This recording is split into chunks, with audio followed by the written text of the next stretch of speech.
महाकाशरे बुलिबार सुजोग किए बा हाथ छड़ा करिबो जेबे मनुष्य चंद्र को गलेनी मंगल ग्रह जगह किणी करबा कथा मनरे भाविलेनी।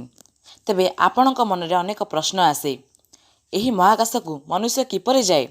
कौन मनुष्य रॉकेट रे मध्य महाकाश को जाई परिबो? महाकाशरू मनुष्य किपरि फिरथाए? तेबे आरंभ करिबा वीडियो एवं जानिबा पृथ्वी को महाकाशरू मनुष्य किपरि फेरंती। दर्शक बंधु, महाकाश को जीवाई दुईटी रास्ता अच्छी, गोटे रॉकेट अन्यटी स्पेस क्राफ्ट। अनेक लोक जानती गोटे रॉकेट और स्पेस क्राफ्ट दुईटी एका जिनस, किंतु दुईटीर अस्तित्व अलग अलग। आसंतु जानिबा रॉकेट विषय रे। रॉकेट न्यूटन 18 नियम रे कार्य करे। रॉकेट थरे पृथ्वी पृष्ठ को विदाय देले आउ फेरेनी।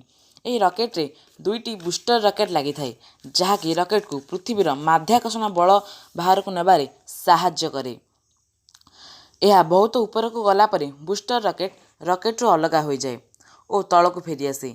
यह पर अंतरिक्ष रे रही जाए सैटेलाइट, जहाँकि निर्धारित कक्षरे पहुँचे और तार काम आरंभ करे। तेबे वर्तमान जानिबा स्पेस क्राफ्ट विषय रे।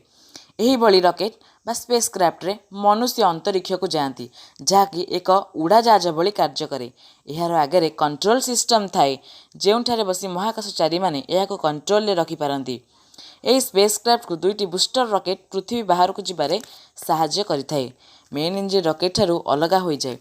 स्पेस क्राफ्ट महाकाश रे पहुँचवा परे एठारू मेन इंजिन मध्य अलग हो जाए एवं तल को फेरी आसे। यही समय ठारू स्पेस क्राफ्ट एरोप्लेन भली कार्य करे। एथिरे एडवांस टेक्नोलोजी सेंसर और मेसीन लगी थाए, जहाँ द्वारा महाकाशचारी माने सेठारे विभिन्न रिसर्च करती।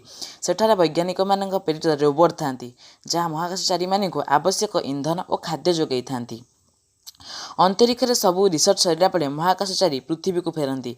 स्पेस क्राफ्ट पृथ्वी को प्रवेश करने तार कक्ष चारिपटे घूरे और तार वातावरण मध्य प्रवेश करने को चेष्टा करे। यही समय जदि कौन कारण ए स्पेस क्राफ्ट उपरे प्रेसर पड़े, यह जली पोड़ी पाउंस हो चान्स थाए।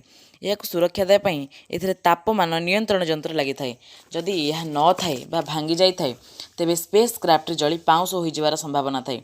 जितेबाला यह सुरक्षित पृथ्वी को आसे, यह भूपृष्ठ अवतरण करे। यह चका रनवे रे लगे, किंतु यही समय स्पेस क्राफ्टर बेग एरोप्लेन ठाकू 4 गुण अधिक होता है। तेणु यह पछरे एक पैरासूट थाए, जहाँकि लैंडिंग बेले खोली जाए। एतिकी बेले क्राफ्टटी सुरक्षित भाव लैंडिंग करे। दर्शक बंधु, यह थिला रॉकेट और स्पेस क्राफ्ट विषय किछि तथ्य। जदि वीडियोटी भल लगी थाए ताले लाइक शेयर और आम चैनल को सब्सक्राइब करंतु।